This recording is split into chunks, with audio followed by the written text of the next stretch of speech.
Your brain wasn't built to process 10 future tragedies before breakfast, but that's what it's doing. One study found 7 in 10 parents now live in a state of chronic fear over their child's safety. That's not sustainable. You're not overthinking. Your nervous system is trapped in a loop it never learned how to exit. What if vigilance isn't love? What if it's just fear with a better brand? You can stop rehearsing disaster and start parenting from the moment you're actually in. The one shift that rewires all of this is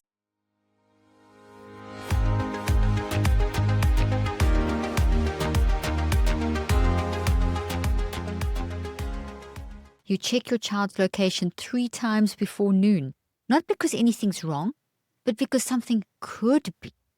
Your heart skips when they don't reply to a text. You start Googling. You think about the latest climate headlines, the shooting you just saw on the news, the online challenge you heard about in a parenting group. You keep playing it out, running worst-case futures like a looping reel. And the worst part? You're doing this while packing lunches, driving carpool, smiling at the school drop-off line like everything's fine. Parenting today means living with a mind that never really closes its tabs. And it's not your fault. The world feels like a minefield. But living in a constant state of projected fear does something to your brain. It doesn't just change how you parent, it changes what you expect from the world. One study found that 70% of parents reported increased anxiety over their children's safety due to news and technology exposure. That kind of chronic future fear gets stored in your non-conscious as a kind of mental template. So your brain keeps scanning, predicting, and preparing for disasters that haven't happened yet. When this becomes chronic, even ordinary moments like letting your child walk to the neighbor's house can feel like high-stakes decisions. Your brain, trying to protect you, starts flagging normalcy as suspicious. It feels like love, but it becomes a loop of mental torment. Fortunately, the non-conscious doesn't just have these future fear templates. It also has solutions to help you shift the anxiety. In this week's episode, we'll explore how fear for your child's future reshapes your mind, and how to reclaim calm, clarity by tuning into the non-conscious part of your mind. Before we get started, I just want to say I'm really glad you're here. If you're someone who cares about your own mental health and your child's well-being, subscribing to this podcast tells your brain that growth is a priority. It signals safety, that you're building something stable even when life feels messy. So many of us weren't taught how to feel safe in a world that changes constantly, and this space exists to help you shift that, to help you feel less alone and more equipped. And if you're finding this helpful, I go much deeper in my new book called Help in a Hurry. It's the guide I wish I'd had when everything felt like too much. Now let's continue with today's episode. You wake up already bracing for something. You check notifications before your feet hit the floor. You scan for signs. Is their mood off? Are they safe at school? Are they slipping into something you can't see? And if your child is struggling with sleep, anxiety, screen time, food, it feels like your job is to solve it all. But even when things are relatively fine, your mind doesn't stop asking, am I missing something? What if this spirals? What if I look away and it's already too late? This is what future-based parenting fear looks like. It's not always panic. It's low-grade dread with nowhere to land. It's scrolling through articles, saving mental snapshots of headlines that confirm your worst worries. It's scrolling through articles, saving mental snapshots of headlines that confirm your worst worries. It's staying up late researching air purifiers or social media trends, hoping knowledge will buy you peace. It's feeling guilty when you relax, because you've taught yourself that relaxing means you're not being vigilant. The cost? Your body lives in tension. Your thoughts jump timelines, and your nervous system starts to mislabel calm as risk. And when your child needs presence, all you can offer is preparedness. It feels like love, but your mind has started parenting from a place of imagined danger. And this is not because you're broken. It's because your mind and brain are brilliant. And they have adapted to believe that fear is protective. But that adaptation comes at a cost. one we can't begin to unlearn, and that's where science comes in. Here's what's really happening in the brain when you're stuck in fear for your child's future. Your mind is a prediction engine. It takes past experiences, trauma, cultural signals, and news input and runs simulations. When fear becomes a habit, the conscious mind starts looping threat detection patterns without your permission. It bypasses the intuitive non-conscious mind that is strongly advising your conscious part of your mind not to get stuck in these loops. If you don't listen to the wise advice of the non-conscious, then your amygdala gets recruited over and over. Cortisol stays high, memory storage shifts, your hippocampus flags emotionally intense images as future templates. In short, your brain starts treating imagined danger as if it's already happening now. Think of it like an internal weather app. It's stuck showing a thunderstorm, even when the sky is clear. Over time, this rewires your networks in the wrong direction. You form what I call fear-rooted thought trees in the non-conscious mind. Networks of belief that say, I can't ever relax. The future isn't safe. Even your body joins the pattern. Shallow breathing, clenched jaw, digestive issues. These aren't random. They're physiological consequences of looping fear rehearsals. The problem is that your wise, non-conscious mind, the part of you that knows how to access calm logic and deep presence, gets buried beneath the storm.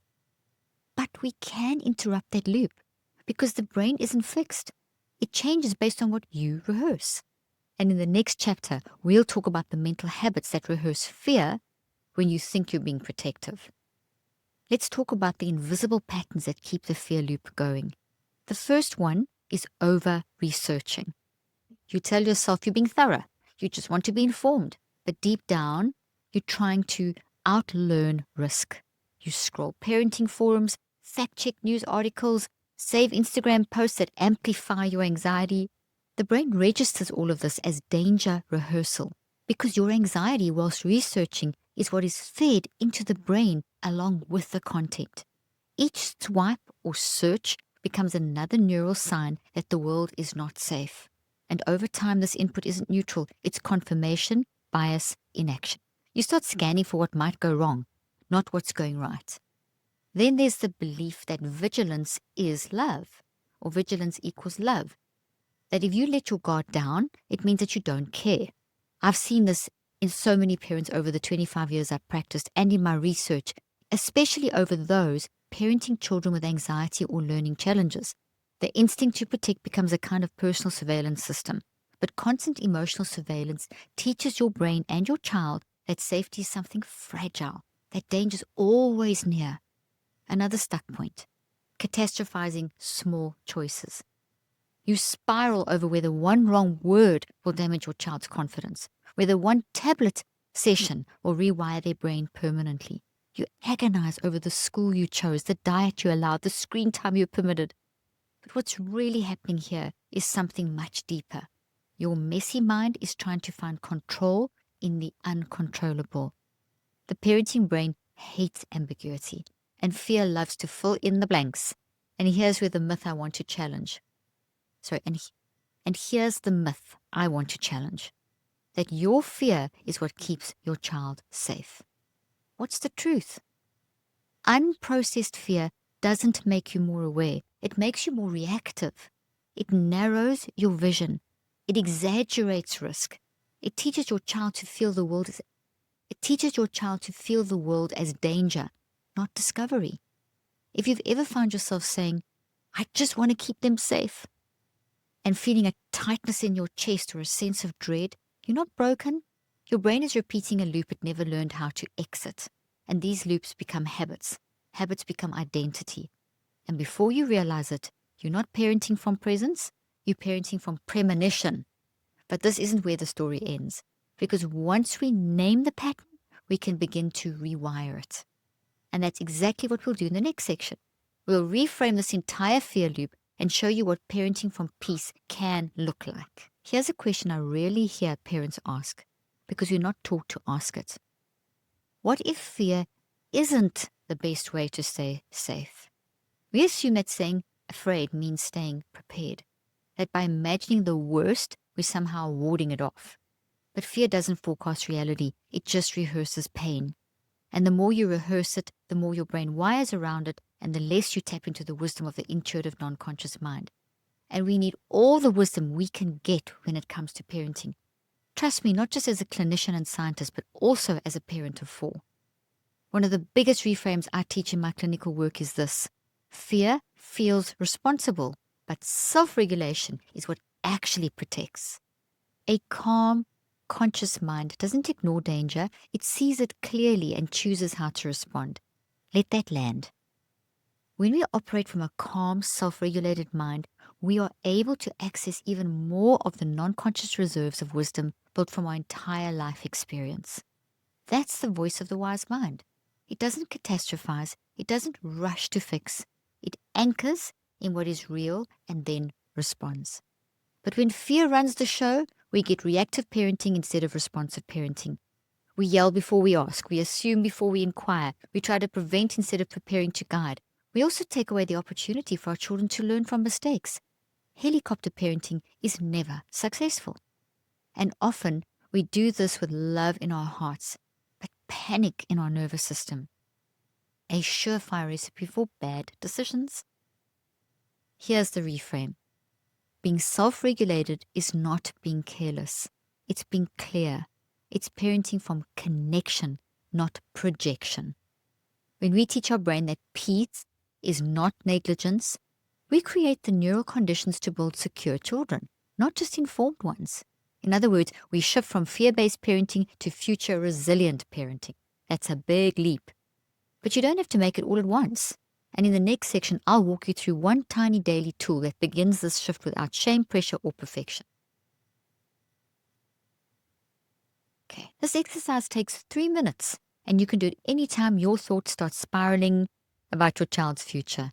It uses the neurocycle framework I developed, which is based on nearly 40 years of clinical and neuroscientific research. Here's this version adapted specifically for this fear loop. Okay, step 1. Gather awareness. Notice the fear signals. The anxiety manifesting maybe as a tight chest, catastrophizing thoughts, the urge to Google something alarming. Just name what's coming up. Step 2. Now reflect and ask yourself, what is this fear trying to protect me from? Often it's not the literal danger, it's the feeling of helplessness beneath it. Step 3. Write. Take 60 seconds to write down the fear in raw form. For example, I'm afraid they'll grow up disconnected from me because of screens. No editing, just put it on paper. Step 4. Recheck. Look at what you wrote and ask, is this fear current or is it echoing something older? You may find it traces back to a moment from your own childhood or an unresolved belief about what good parenting looks like, or that you've been following too many momfluences instead of your non-conscious mind. Step 5. This is called the active reach. Say a regulating phrase aloud, something like, my presence matters more than my panic, or right now they are safe and so am I. You can write this phrase on a sticky note, put it on your fridge, bathroom mirror, or on the back of your phone. This isn't a trick to erase fear. It's a ritual to invite perspective. You don't need to be fearless to parent wisely. You need to be present enough to notice when fear is steering and make the fear work for you by questioning it.